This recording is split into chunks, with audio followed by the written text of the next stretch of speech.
Peace, stars. It's your boy Evil, the Anti-Star, host of the Diners podcast. We're gonna talk about certain players, what their comparisons are.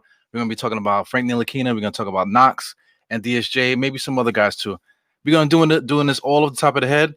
So thanks for tuning in, and we're just gonna do what we do here, man. So this is Diners podcast, live on a Saturday morning. Let's just get into it.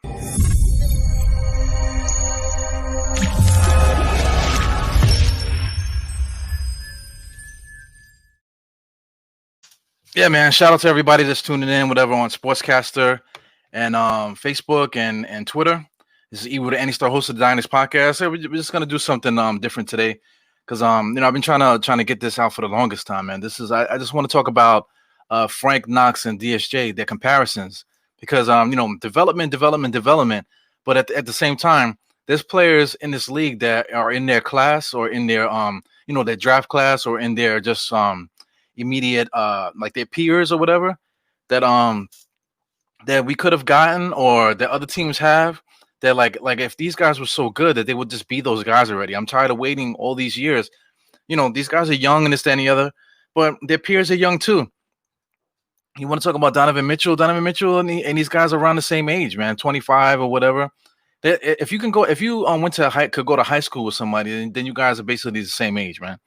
Like if somebody's like 30, right? And you're playing with somebody that's 34. You guys went to high school together. You guys play AAU together. If you go even further, you go to college as a grown person. Just because you're in college doesn't mean that you're not in there with people that are different age groups. Like when I first started going to school, it blew my mind. I'm 20 years old and I'm in the class, and the guy in the class was 30 years old. I'm like, wow, 30 years old. That's like the oldest person I've ever seen in school. But it's still your peers. So that's the whole point that I'm getting at here with this podcast. So we're just gonna get right into it. I'm gonna do some screen sharing, and we're gonna start off with the first guy. The elephant in the room is Frank Ntilikina. Yeah, so I got the screen popped up here. So I'm just showing. I'm gonna be using Basketball Reference like crazy on this episode. So the thing with Frank, man, he's supposed to be a defensive guy. Allegedly, he was a point guard at one point. Like right now, I don't want to talk about him being a point guard. He's not a point guard. At this point, he's just a basketball player. But let's dig further into his stats or whatever. So this is just him here. His stats the last couple of years. You want to talk about let's just put it together just to give it a broader perspective. For 3 years in the NBA, 6 points per game, 0.3 blocks, 0.9 steals. He's supposed to be a defensive guy, right? Okay. Assists, 3 assists a game, 2 rebounds a game. Free throw percentages is fine, 86%, which is good from last year. So that shows that he's improving his because every year he's gotten better in that. But everything else is not really improving. Look at the field goal percentage. Field goal percentage efficiency went up to 45%, so that's pretty good. 2-point percentage went up to 44% from 38 and 37%. 3-point percentage, it's like hit or miss with him, because 31%, 28%, and 32%. That means that you can't really shoot. You're decent, you know what I'm saying, but you're not at the league average. League average, I want to say, is about 36 or 35. So he's got to get that percentage up, especially for his position. Field goal percentage is just atrocious, man. 30 in the 30s, 36, 33, 39. This is somebody that's bigger than everybody. He has super long arms and stuff like that, so he should be able to finish. The little jump shots, the step back jump shots that he does, that's what drives me so crazy about him, because he's not aggressive. Somebody with that length in his arms and just the height of him, he dominates everybody. He can see over everybody's head. They can't get the ball from him because his arms are long. So what is the problem with him finishing at the basket? He should be able to, like, everything is so tight with him. Like, even when he shoots his jump shot, he shoots his jump shot like this. When he makes a layup, he still does the underhand layup stuff and off the wrong foot layup. He should just be going up strong every single time, because they can't stop him. He's athletic and long, man. He should be outstretched to the rim and laying right up at the rim. So, here's the thing here too. 20 minutes a game, basically 21 minutes a game, he's been averaging for his career. All right, so you want to talk about that, but he's not getting no minutes. I'm a big fan of 36 minute per, because it doesn't tell the whole story, but it tells a little bit of the story. If he played 36 minutes a game, he would be getting about 10 points a game. The blocks still don't go up. It's a half a block Okay, for somebody with his length and reputation as a defensive player, you would think that that number would be up. Steals 1.6. That was last year. For the last 3 seasons, 1.4. That's kind of like mediocre for his position. The year before he averaged 1.2 steals. That's mediocre for his position. Rebounding. Let's do this. Assists is about 5 assists. Rebounding is 3.7. Like I said, as long as he is and as good of a defensive player that he is, he should be in position to get rebounds. So I mean, 3.7 rebounds to me is lazy for somebody of his size. You should be getting a lot more rebounds than that. He's not aggressive. You know what I'm saying? If he's so good at defense, that means that the offensive player can't get a rebound because he's in front of them, right? Am I right or wrong? He should be able to get these rebounds because he's taller than everybody. His arms are longer than everybody's. Anyway, just go down the line to everything here. You can see those numbers. Those numbers not going to change because it's per 36. So I mean, even if you want to make that argument, the more minutes that he would get, these numbers are not going to get any better. Because his temperament is just not, that's not good. So we're gonna keep talking about Frank here. So I'm just gonna scroll back up. Let's just go to his draft class. This is where it gets crazy as far as Knicks fans, man, because like I got my kids in the background yelling and screaming. Saturday morning, guys. So anyway, this is where Frank was picked. Frank was picked at 8th, right? So you got Dennis Smith Jr. He was picked right after him. A lot of people thought that we should have got Dennis Smith Jr. right after him, but here's the people that we should have gotten. Malik Monk, that's the guy we should have gotten. Donovan Mitchell, that's the number one.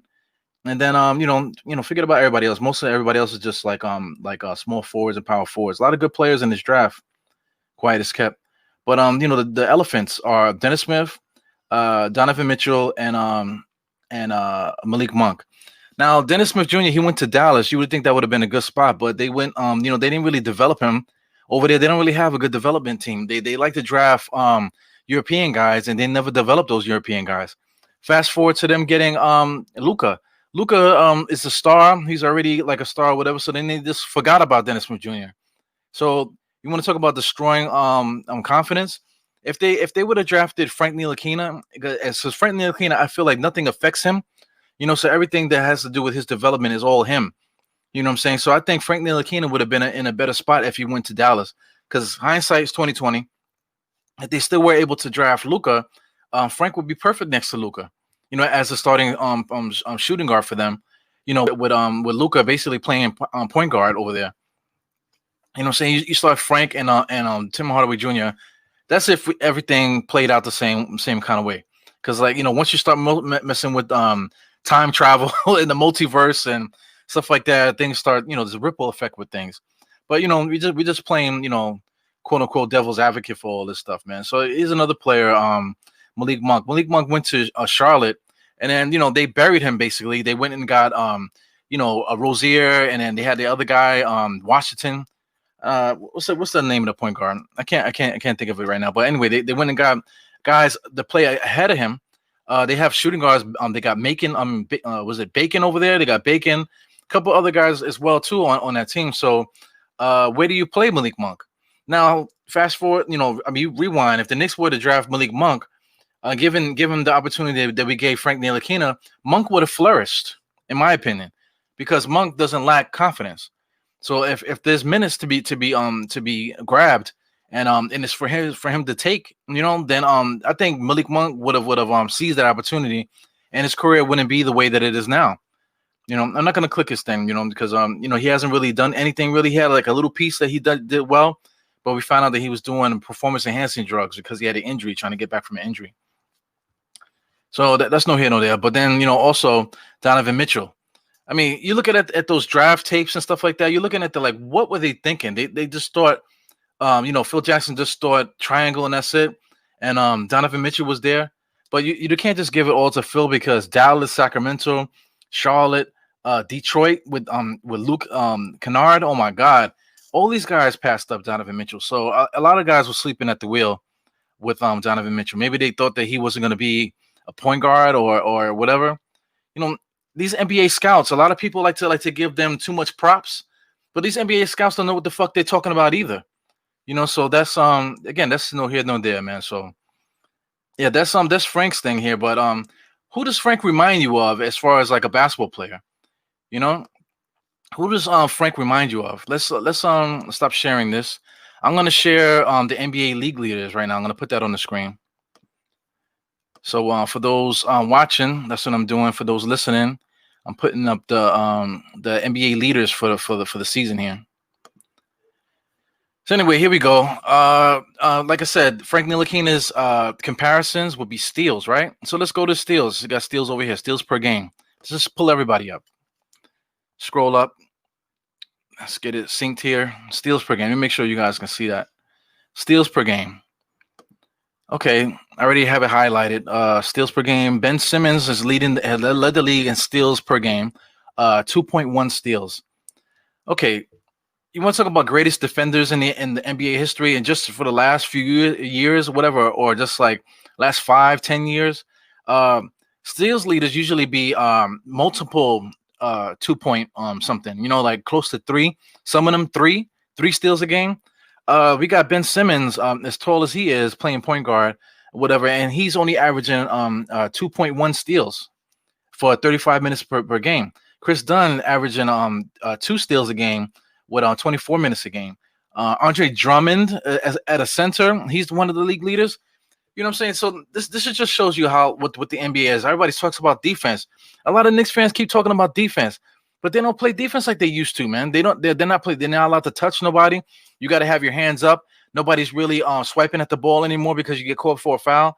If somebody's taking a jump shot, all they're going to do is put your hand in their face. They're not even trying to swipe the ball or anything. They're not trying to prevent the guy from jumping. None of that stuff, because all that stuff is illegal in today's NBA. That's why look at the steals leaders. That's why you got a guy that's 6'10" with 2.1 steals and a center with 1.9 steals. And then you just go down the line. You want to talk about guys that they can't play defense. Fred VanVleet is number 4 in steals per game. You know what I'm saying? It's just like people like to talk, but then the numbers tell a whole different thing, man. So I mean, I'm getting off track here, but let's just do some player comparisons for the current NBA, not necessarily from his draft class. Look at DeJounte Murray. If they're both similar guys, point guards, whatever. If we had DeJounte Murray right now, he's still doing the same 10 points a game. We got 1.7 steals, which is real. Frank's steals per game with the minutes that he gets is only, like I already mentioned, is only like 0.9 steals in the minutes that he gets. Upgrade, and look, it's the same minutes, 25 minutes per game. DeJounte Murray, and he's averaging 1.7 steals a game. The defensive stopper and Frank Ntilikina is averaging about the same amount of minutes, and he's getting 0.9 steals a game. Where's the defense? What defense is he playing? Now if he was to get DeJounte Murray and take him out of San Antonio and swap him with Frank, we will be in a better place right now. You can argue with that with me if you want to, but these guys are similar age, 23. Frank is about 22. 25 minutes a game, same amount of minutes, because Frank was averaging about 20, 25. Okay, 1.7 steals. Frank was only averaging 0.9 steals with the same minutes. Get out of here with that. Look at the assists, 5.8. Look at the rebounds. He's not the well, they're about the same height, I believe, like about 6'5" or whatever. So these are comparable players. That's a perfect comparison to Frank. We're giving too much emphasis on Frank. Too much time. Oh, we need to play him more. Oh, we need to be put in a better position. We need to get a better coach. Oh, I want to see what he's going to do under Tom Thibodeau. Yo, if DeJounte Murray was on our team, we wouldn't have to worry about none of that shit. So anyway, I don't want to make it long-winded with Frank Ntilikina, but let's talk about the next guy. So the next guy that I want to talk about is Kevin Knox. So the main thing about Kevin Knox is that we drafted Michael Porter Jr. Like, we could have drafted Michael Porter Jr., but we didn't because of his back problems, right? So let's just get into Kevin Knox. For those watching, like I said, I'm putting up Kevin Knox stuff. For those listening, that's what I'm doing here. So anyway, make sure you guys can see. We got Kevin Knox here. His stats. So anyway, let's just scroll up to what he's been doing the last like 2 seasons. 12 points a game for his rookie year, which is good. 12.8 points a game. You're thinking like, wow, we might have a player here, even though during the headlights and all this other stuff that's going on with him. For somebody his height and his position, you're talking about 4.5 rebounds, 1 assist, 0.6 steals, 0.3 blocks. It's not really good for 28 minutes a game, but 12 points a game, Everybody loves the 3-point percentage. You see 34%. You're thinking like, wow, 34% as a rookie is just going to go up, right? Free throw percentages. I don't know what's going on with these young people in free throws. They don't make free throws anymore. 37% is not good. Look at this 2-point percentage. 38%. That's just not good for somebody that of his size and athleticism and the way that he could potentially finish. That's another thing. He's afraid of contact. So there's a lot of things that they're a factor into it. I know, I stand by this too. Like they had a bunch of small forwards in there, and Kevin Knox supposedly bust all their ass that day. But everybody has good workouts in these workouts, so they can confuse scouts. The famous scouts that everybody loves to praise. Oh, what did the scout say? What did the scout say? Oh, you're gonna go against what the scouts say? Yes. A lot of these scouts are just regular people like me and you. A lot of these guys are probably not even play basketball. A lot of them are just stat guys and analytic guys. You know what I'm saying? He's looking at diagnosing players from a paper. The same way like a doctor does. A lot of bad doctors don't treat the patient; they treat the paper. So a lot of these scouts are scouting the paperwork. You know what I'm saying? So this is what we need to talk about here. Kevin Knox. That was his first year. His second year, super drop off. He lost 10 minutes a game. You want to blame Fizdale. You want to blame everybody but the player. The player is the one that has to show and prove. He has to show and prove in practice. He has to act like he wants to be there. And he has to prove it on the court. He has to prove it on the court. 17 minutes a game. You want to talk about the field goals percentage went down. 3-point percentage went down. About the same thing with the 2-point percentage. Free throw percentage went down. This shows me something that's going on with this kid's head. Look at the rebounds. I don't care if his stats went down to 17.9. We're talking about a 6'9", 6'8". I believe they said he was 6'8". We're talking about a dude that's 6'8". And these are the rebound totals that you put up. He should at 17 minutes he should be able to put up 4 with his length and athleticism. Assists, you know what I'm saying? That means he's not even trying to pass the ball. Steals, that means he's not even trying to play defense. Blocks, not even trying to play defense. With somebody of his size. There's a lot of highlights. Oh, look at him playing defense. Look at, oh, you don't never seen him play defense. Oh, they never gave him a shot. That's all bullshit. You know what I'm saying? Because the light shines on like, the dark side of the moon or whatever stupid ass cliche you wanna come up with. You just have to at some point in time you have to blame the individual. Circumstances aside. You know what I'm saying? People come from bad neighborhoods and they still make it out, quote unquote, and they do well for themselves. It's not just like slim to none. Hundreds and thousands of people come out of the bad neighborhoods and do well. You know what I'm saying? So I'm not going to say that Kevin Knox is in a bad situation because he's not. There's nobody ahead of him. There's nobody ahead of him. Whoever that we had ahead of him, he should be easily beating them. That we shouldn't be playing Reggie Bullock and these guys over Kevin Knox. Kevin Knox should be playing over them. Simple as that. We had what's the name? Twin. We had one of the twins on the team or whatever. He was playing well, but at the same time, your numbers still haven't improved. Like even if you're not getting the minutes, you would think that you would improve in certain things, but he actually went down. You know what I'm saying? So we're talking about a soft player, a guy that's mentally soft. Again, the age, 20 years old, 19, 20 years old. All right, whatever you want to say. I had my first kid at 23 years old. You know what I'm saying? There was a lot of things that was going on at my age that I was involved in and whatever. You're a grown man. Nobody cares. You have to grow up. He comes from a good family. His dad is good.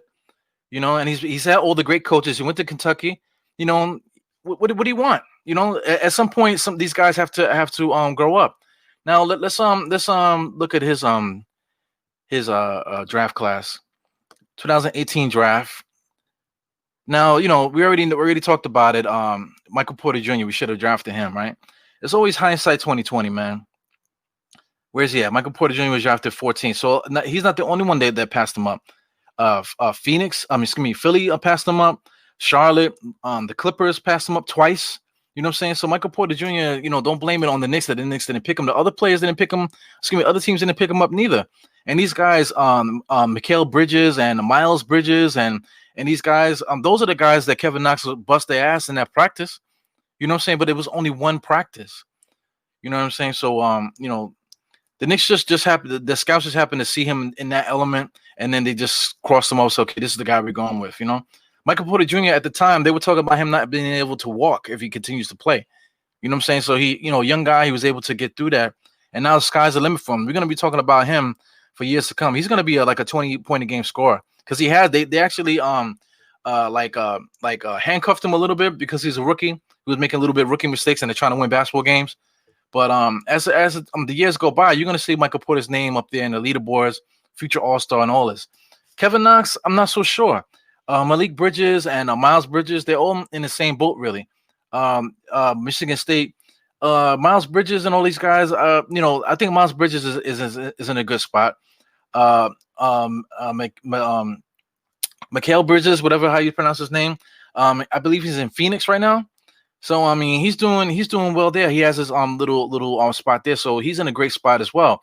Kevin Knox, you would think that he's in a good spot because there's nobody to take his minutes away from him. He's his own worst enemy. He didn't get better when Twin left, and there was nothing that rolled down the hill. You think as he leave as time goes on that he would get better. He wasn't. They still were playing other guys ahead of him. What was the other dude?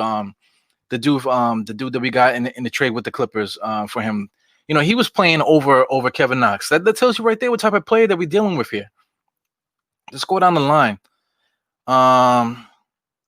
Couple guys here. There's not really a lot of good players here in his position. That's worth really talking about with the argument. But I mean, let's get into fit like let's say if he was a different player just to compare. So I guess we can what position let's do rebounds, okay? Because at his position, small forward, you got to be able to rebound a little bit. So let's just do rebounds. So we got rebounds.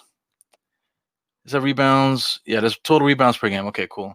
So it's definitely not going to be in the leaderboard. So let's just scroll down here. Like somebody in this position, you would think Kevin Knox would be able to get 7 rebounds a game, like around this area. If you don't think 7 rebounds, then let's scroll it down to 6. Okay, so let's do 6 rebounds a game. So he should be in here somewhere. Some guys like Tobias Harris, these are established players. Let's get guys that are a little bit younger. 23 Miles Turner, that's a center. Let me see. Kelly Oubre, 24 years old. Okay, that's a good comparison. Right off the bat, between Kevin Knox and Kelly Oubre, they both the same height. Maybe Kevin Knox might be a little bit thicker, but Kelly Oubre has been in the NBA for a little while now, so he had time to chisel.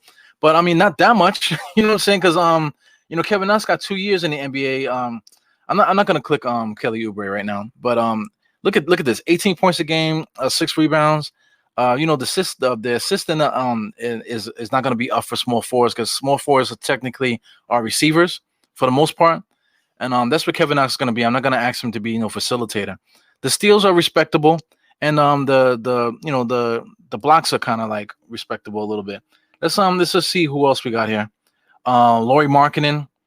I don't know about him. Christian Wood is another guy. Chris Middleton.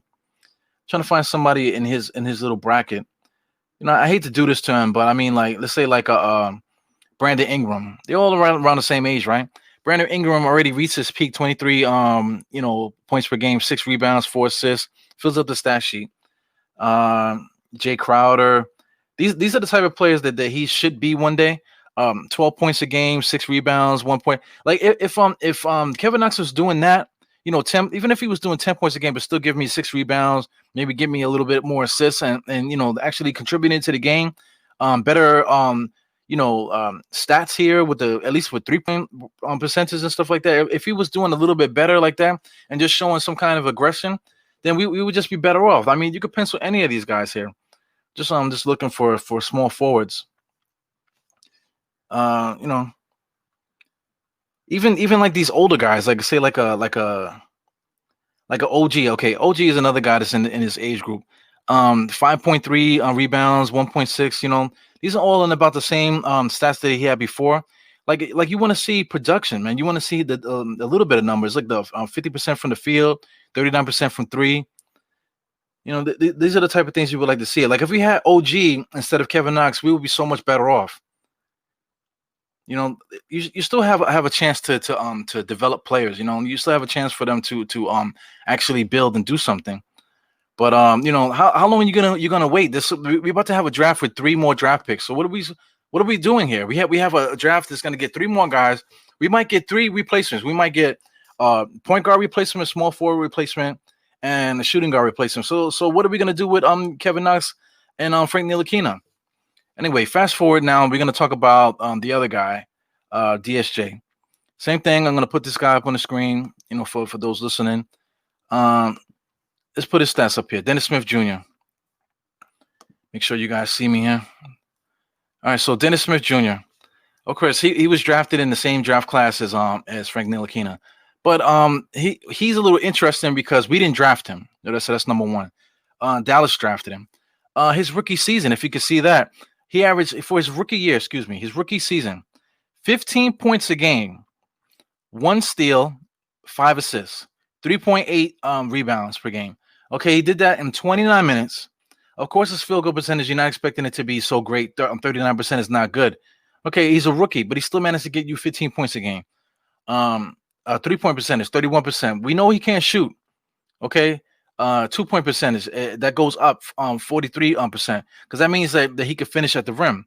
In between game is pretty good. So all that stuff needs to change. Maybe he needs to stop shooting 3-pointers. We got Ben Simmons. He doesn't shoot 3-pointers. Elfrid Payton doesn't shoot 3-pointers. A lot of players don't shoot 3-pointers. Even like Derrick Rose never really shot a lot of 3-pointers. So take that out your game. Just do what you do. Stop trying to be something that you're not. So I think that might be his problem. Also, like I said, when I was talking about Frank, Dallas never gave him no confidence. They let him run his first year, but then they forgot about him. Like right before they traded him, look at they were doing to him. He still was managing to get 12 points a game with Luka. Still was getting 4 assists a game. His steals are pretty good. Around the same minutes, 28 minutes a game. Look at what he did with the Knicks after the trade. Same minutes, 28 minutes a game. Because the guy could play the minutes 28 minutes a game. That's what we need out of him. So 14 out of 21 games as a Knick. He actually averaged 14.7 points per game is when he first came over. 1.3 steals, 5 assists a game, almost 3 rebounds a game. The rebounds went slightly down, but 2-point percentage, he's still finishing at the rim pretty good. The 3-point percentage, that's what I'm trying to say. You can't make him into being a Steve Nash because he's not Steve Nash, But allow him to do what he does. Stop shooting the threes and attack the basket. 28% from 3, and his field goal percentage 41%. So I believe that's what he's gonna be. He might peak at 45%. That's where you would like him to be. But fast forward to last year, his minutes was half, just about half. His field goal percentage went down. 3-point percentage is still bad. Look at his 2-point percentage. That's what sticks out to me. His 2-point percentage went all the way down to 35% from in the 40s. He was in the high 40s before this season. So 35% 2-point percentage. That tells a story right there. The guy's mind was just not into playing basketball this year. So it's a shame. Look at this free throw percentage. This free throw percentage is horrendous. 50%. The guy's mind was not into playing basketball. He just had an off year. So look at the assists. 2.9 assists. I know he wasn't getting the minutes, but this is just a testament to how bad he was playing. Let's do the 36 minute per for last year. It's about his league average. The little his numbers there, 5, 6, whatever. So if he got the minutes, maybe he would have played better. But the percentages just show that his mind just wasn't in the game for you to even want to give him minutes. He just didn't play well. He looked like he was a zombie out there. And you got to give him respect in that way, because he lost a loved one. No telling what else was going on with his family, whatever. Nobody knows what's going on with people. All we know is what's happening on the outside and what people are going through from the lens that we're looking at them. And he's a good dude, fiery guy. He's not gonna let guys take on step over him. He's getting interested in social injustice. His boy is J. Cole. You know what I'm saying? There's a lot of influence there. J. Cole's a good dude. So he's not a bad kid. You know what I'm saying? The whole thing with him is that he just got to get it together. He's not a bad player. He's averaged 15 points a game in this league. That's not easy, regardless if he's shooting certain amount of percent. If even if he's shooting that type of percent, the guy is you know still able to put the ball in the basket. You know what I'm saying? So he's not a good player. I mean, he's not a bad player, but it's just a lot to deal with this whole last season. So anyway, let's do some player comparisons. We're gonna do the same thing like I was doing before. I'm just gonna pull up the league leaders, and I'm just gonna go with just look at some player comparisons. Like if we was to get this player, what we would be, if we had that player. But I mean, we technically don't need to do that. If Dennis Smith Jr. was doing 15 points and 5 assists, then we wouldn't be looking for no point guard to replace him. He would be the point guard. Essentially, if he just did, repeat his rookie year, even with the bad percentages, he still would be better than anything that we have, and we still wouldn't have to worry about getting another point guard. So anyway, I got the stats here for the league leaders. Let's just scroll up here. I'm gonna do assist. I don't know what that was. It scared the shit out of me. Fucking audio problems. So anyway, let's do the assists. So anyway, assists, he was averaging about 5. So you want to get him around between 5 and 6, right? So let's get him like right about there.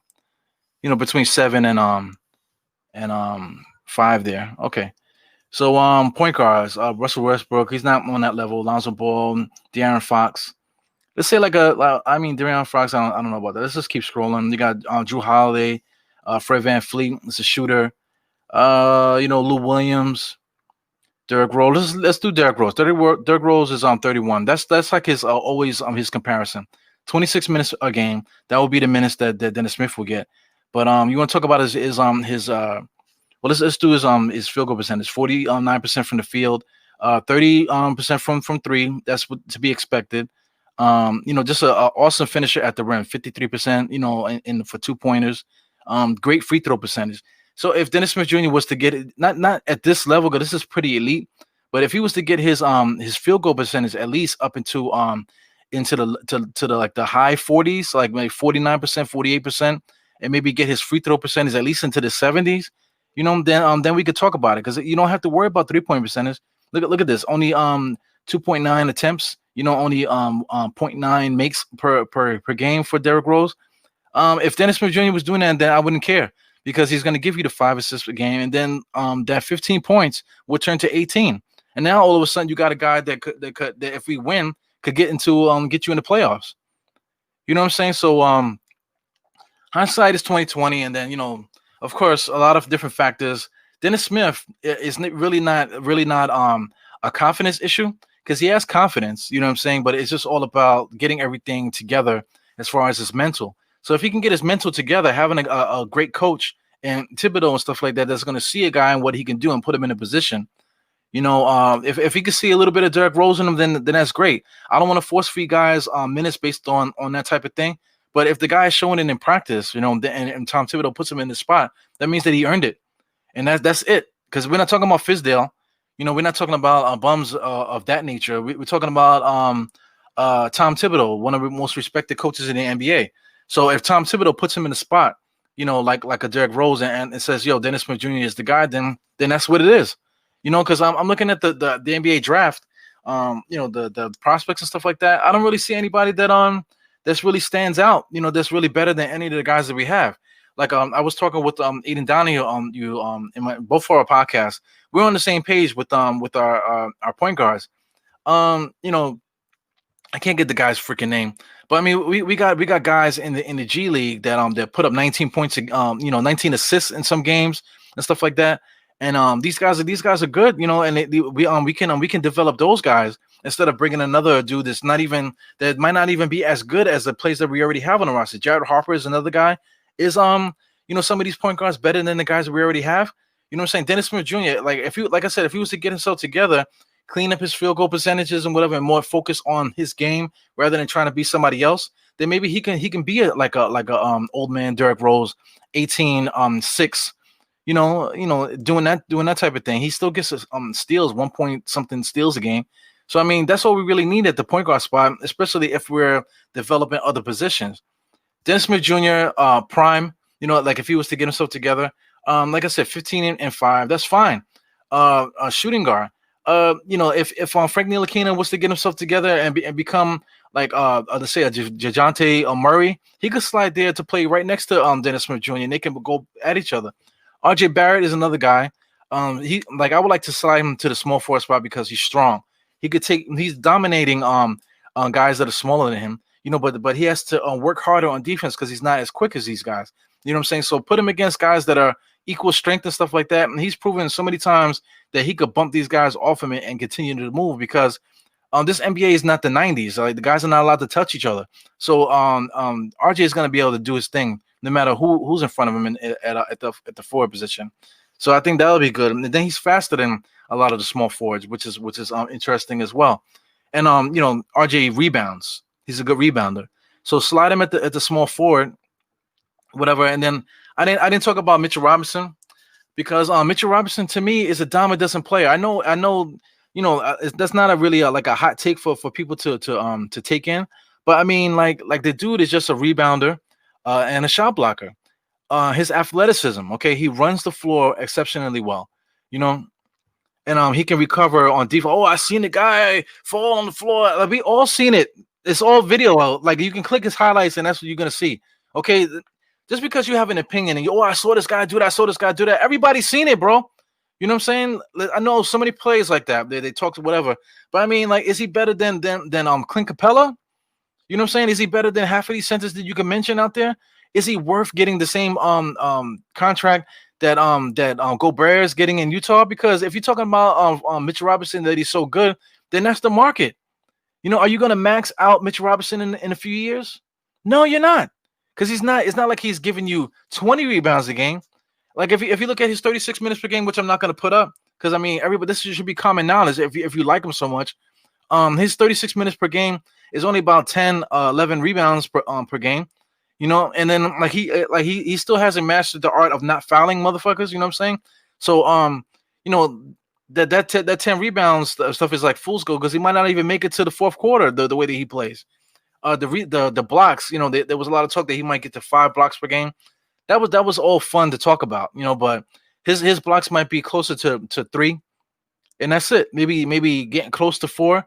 But I don't think he's going to get, the 5 blocks per game that people were saying in his rookie year. Because since then he hasn't really gotten close to that because NBA players figured him out. They're not letting him do that anymore. They're putting bodies on him. He's not strong enough to box nobody out. You know what I'm saying? So in the way that the NBA plays, especially in the skill set that Mitchell Robinson has displayed so far, here's another thing. He likes to all these videos keep coming on him playing against like mediocre, if not like juvenile or like just any rinky-dink dudes in the park. That's who he's playing against, whatever. And how could you get excited about that? The guy is about as tall as his nipple, and he's taking one dribble and then coming in and dunking, going in between the legs, whatever, against guys that are half his size. You know what I'm saying? And half his size, not even close to his athleticism. Guys that are fat, you know what I'm saying? It's like, it just bugged out that the stuff that people like to latch onto. Like as Mitchell Robinson, I want to see him be able to drop step, rebound, put it back up and dunk it. I want to be able to see him fill a lane, dribble at least once or twice to get to the basket. Forget this between the legs stuff like that because you don't need your big man to do that. Like all the successful big men in the NBA don't put the ball between the legs a million times. You know what I'm saying? We don't need Mitchell Robinson to be a point guard. We need him to be a big man. We need him to do big man things. Shooting threes, okay, cool. If you want your shot blocker rebounder to be at the 3-point line shooting threes, then who's rebounding? Who's blocking shots? If you got Mitchell Robinson in the corner, so you're gonna expect Mitchell Robinson to do the 40-yard dash in like 2-point-something seconds just to recover, to run him back and forth. You're gonna run him to death. You know what I'm saying? This is you got to remember guys like Marcus Camby. That's a clean comparison for Mitchell Robinson. Marcus Camby. You know what I'm saying? Marcus Camby, as good as an athlete as he was, he was always in trouble with plantar fasciitis and stuff like that. He might not have always been in the greatest physical shape as far as his diet and stuff like that, and trying to recover. Putting on weight. He put on too much weight when he shouldn't have. There's a lot of different factors. So Mitchell Robinson is in that zone there. I don't like him doing all those crossovers because I don't want to see him turn out into to be like Kristaps, with the bum knees doing stuff that he shouldn't be doing. You know what I'm saying? So that's my take on Mitchell Robinson. Mitchell Robinson's talent, of course, okay, you like certain things, but I mean, we can sign that for cheap. You know what I'm saying? We could use our second round pick to draft for a center that's worth playing. So I mean, we put too much emphasis on our players, man. And there's so many players in the league, hungry guys that we can focus on and bring on to the roster. Because again, if we get rid of all of our guys, that could be renounced, we got 40-something million to spend. So we're gonna have to spend it on something. We're gonna need a center. We can't draft a center and have two unexperienced guys at center. So we're gonna have to sign somebody. I don't know if we're gonna keep Taj Gibson or we're gonna end up getting somebody that can actually impact the game. So I mean, this is all stuff to think about, man. So that's been my player comparison, man. So I just want to see what's going on here on Sportscaster, who's tuning in. So we got Gorilla Moore's on here. We got Ralph Diaz. What else? We got Coach 212. We got Lakers Loyal. We got Seahawk Girl. Yeah, man. Let's just end this podcast, man. This is Eagle, the Andy Star, host of the Dynasty Podcast. As we do here, put 4 fingers to the forward, tucking your thumb, salute. And I check you guys on the next one, man. So peace. Thanks for tuning in.